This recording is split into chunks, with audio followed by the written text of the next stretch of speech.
Morning guys, how are we doing? Welcome back to the Three Hammers. And no, David Moyes did not get sacked yesterday. Loads of channels have made the videos already, but it's only fair that, people that watch this channel that I make a reaction. So by all accounts, the rumours out there is that David Moyes is being given the Forrest game, which I think we would have all predicted. It just seems to be this pattern: 3 games, 2 games, 1 game. Now it's 1 game. And by all accounts, it's the wording was if he loses, and it's back to that fear, isn't it? Like a win, obviously great, West Ham win, fantastic. But then what happens if he loses the next 2? Would he be given those 2 games to lose, and then oh dear, West Ham lost another 2 games, and he's got 1 more game, and then you've lost 3 games before he gets sacked. A draw is probably the worst of all cases because it's not a win, and a point is not enough now. We need some wins. Like I say, a loss gets rid of him, but a draw, like I say, it keeps him there. And how long could it go on for? How many times can they throw away 2 points, which you do with a draw, by constantly keeping him here? By all accounts, loads of rumours that Rafa is the backup plan if he is sacked. But Rafa's heavily linked with the Leeds job now. So, whether you want Rafa or not, or, it's not whether we want him, it's whether the board want him. They may be out of options. If he was to sign for Leeds, if he was waiting around for the West Ham job and Leeds come in, he's going to go there. Is Rafa the man? I don't know. It's not my job to do that, but I'd take anyone at the minute, as I said yesterday. One thing with Rafa is, he can get a team out of the Championship. He did it with Newcastle. If we were to go down, and if we did go down with him, really it's not his fault, because he wouldn't have had a transfer window. He wouldn't have been able to get any players in that he wanted, or with a little bit of pace, or just anything that he would have liked. He's quite a negative manager as well in terms of styles. But wait and see. That Forest game is a massive game. It was interesting reading the comments from you guys yesterday.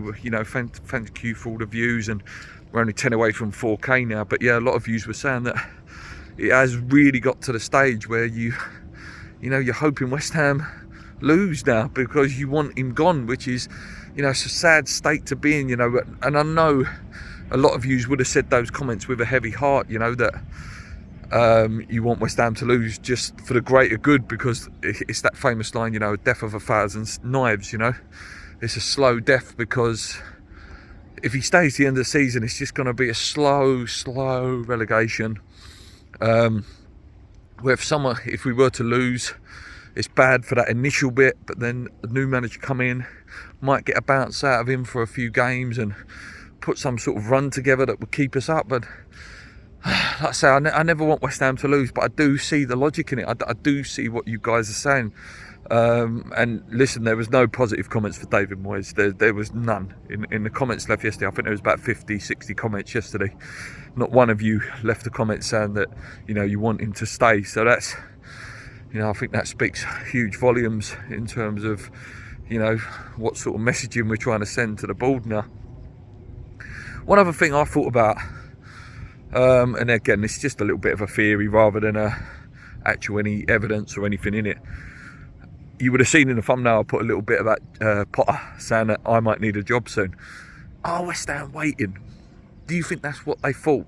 Do you think they thought he might get sacked soon and we can go and get him?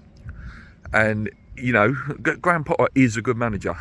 Chelsea job is a huge job, and no one can say he hasn't been backed for ridiculous amounts of money that he spent. But maybe that Chelsea job is a bit too big for him.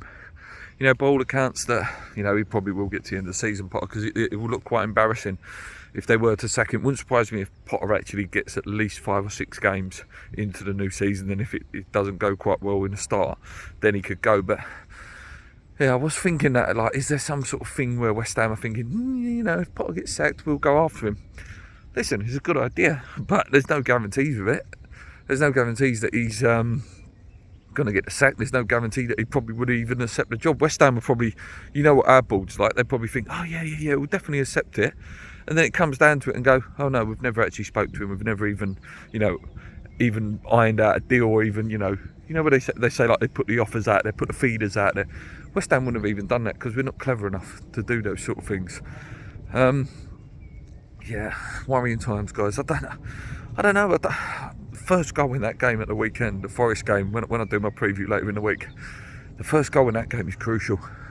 If they get it, Forrest, that place is going to absolutely turn toxic. Really, really is. Like, boos are going to be ringing. I assume that, you know, so I think Moyes out was being sung in the Spurs game, so I think that will start again.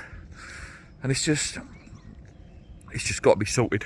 It has. It really, really has. It's becoming ridiculous now. It really, really is. It's ridiculous. Anyway, guys, short and sweet for today. But yeah, any more news that comes out in terms of Benitez, or in terms of, you know, what's going to happen, like I said, I don't think anything major will happen between now and probably Saturday afternoon. But yeah, we'll wait and see, guys. Come on, you irons. Thank you for all the comments. 10 more away from 4K, so get us out there, guys. Make sure you hit that notification bell as well, because more videos will be coming out. Like I say, these daily walks will start again. So yeah, come on, you irons.